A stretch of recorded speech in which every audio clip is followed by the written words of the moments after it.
Well, the PM's trade trip is back on track with his business delegation finally arriving in Japan 40 hours late thanks to a plane malfunction. But it isn't all smooth sailing after comments emerged of Luxon describing members of past prime ministerial delegations as C-listers. Political reporter Amelia Wade is in Tokyo.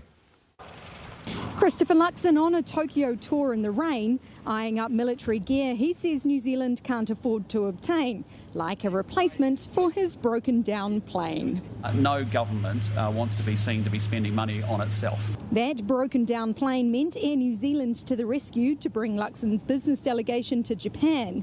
Luckily, its chief executive Greg Foran was among the high flyers stuck. He jumped on the in-flight trolley service as a thanks to the other passengers for enduring a 2-hour diversion delay. We are in a place where we need to make sure that we can replace that 757. More than 40 hours later, they finally arrived. And some welcome news about their return trip. The plane has been fixed. It's on its way to Japan. Meaning Luxon could get his plans back on track with a visit to Costco to promote Kiwi businesses like this literal Kiwi business. In the gold kiwi fruit, it's equivalent to 7 lemons. Luxon claims he's brought the gold standard of Kiwi businesses with him on this trip, telling Newstalk ZB in an interview delegations under the last government were anything but. The few that we did do in the last 6 years compared to when I would go with Key on a few of them had just got very watered down to sort of the C list really, and this is why I want the A list being there. Isn't that pretty insulting to those businesses? Oh, I disagree completely. I think if I was Jason I was talking to, and as I said to him at the time, if they played the full text of the interview, what I was meaning was this is a high-powered delegation. Businesses on Dame Jacinda Ardern's trip to Japan included Fonterra, Zespri, Ainsco, GNS Science and Christchurch Airport. Those businesses are on this trip too. Would you call Christchurch Airport C-list? Would you call Fonterra C-list?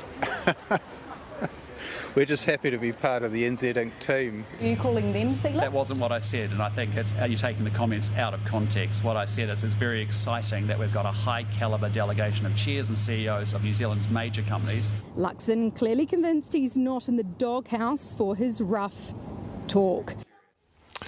Well, let's go straight to Tokyo. Kia ora, Amelia. How have Luxon's comments gone down with businesses on this trip? Well, I spoke to a few of them today and they were pretty reluctant to talk about it publicly, probably because they didn't want to rain on the trade missions parade, so to speak. But off camera, they do seem pretty unimpressed and perplexed, and one told me that he just didn't agree with the comments whatsoever. You can imagine that's also, these are the guys who slogged it out for almost 40 hours in transit to get here. But business is just one of the focuses of Luxon's trip to Tokyo. The other is political. Today he announced New Zealand would be increasing sanctions against North Korea's ballistic missile program, and for the first time will be sending NZDF ships to monitor those sanctions. This comes ahead of his sit-down with Japanese Prime Minister Fumio Kishida tomorrow, when regional security will play a major part in that discussion. Amelia Wade, live from Tokyo, ngā mihi.